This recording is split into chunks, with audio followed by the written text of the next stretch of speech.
শোভা মহিলা মঙ্গল সমিতি আজকে সুজাপুরে যে আমাদের বিগত 8-9 বছর ধরে যেখানে আমি কাজ করতাম, আজকে সেখানকার মানুষেরা এসছে এবং তারা ভালো মন্দ জিনিসটা বুঝতে পেরেছে। আমাদের খুব ভালো লাগছে, কারণ সেখানে যখন যারা কাজ করতো তারা ঠিকমতো কাজটা গাইডলাইন করতো না।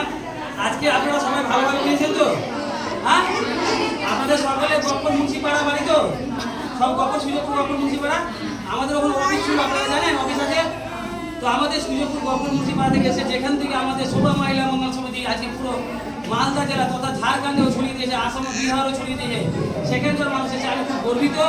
এবং আমাদের এই শোভা মহিলা মঙ্গল সমিতির কাজ শেষ সময় থেকে এখন পর্যন্ত আপনাদের ফ্রিতে সেবামূলক কাজের কথা বলেছিল তো? আপনাদেরকে ফ্রিতে আপনারা সেবামূলক কাজ পেয়েছিলেন তো আপনারা?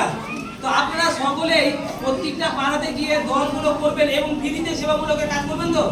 কারোর কাছে এক গেলে দল নেবেন না, কথা দিচ্ছেন তো? আমাদের শোভা মহিলা মঙ্গল সমিতি যে ফ্রিতে পরিষেবা, আপনাদের কেমন আছে? ভালো লাগছে? এবং আজকের তারিখ হচ্ছে 15/5/2024 এবং আজকে শামিমা ফাতেমার নেতৃত্বে এসছে।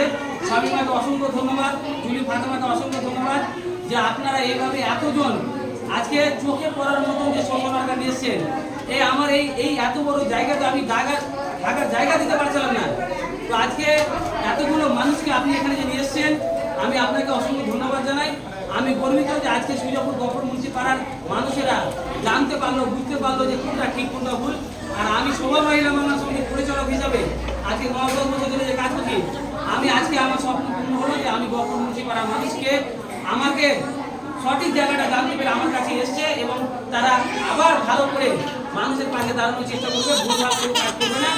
এবং আমরা সকলে ফ্রিতে কাজ করবেন তো এবং মানুষকে সঠিক পরিষেবা দিবেন তো? শামিমা, আপনি কি বলবেন, কেমন লাগছে আপনাকে?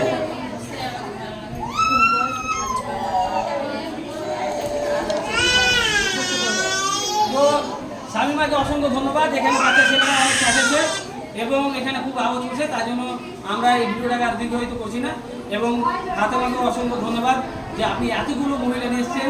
আর শামিমার মতন যদি আমরা আরও 10টা মেয়ে পাই, তো মালদা জেলাতে কোনো মা বোনদের দাদা ভাইদের অসুবিধা না, কোনো দালালের হাতে পড়তে পারবে না, কোনো মানুষ চিটিংবাজি করতে পারবে না, কারণ আমরা সঠিক জায়গায় নিয়ে গিয়ে আমরা সেবা দেওয়ার চেষ্টা করবো। এবং আমাদের লক্ষ্য একটাই যে দালালের হাতে পাঠাবো, ঠিক আছে? তো আপনারা সঠিকভাবে আপনারা কাজ করবেন আর মানুষের পাশে।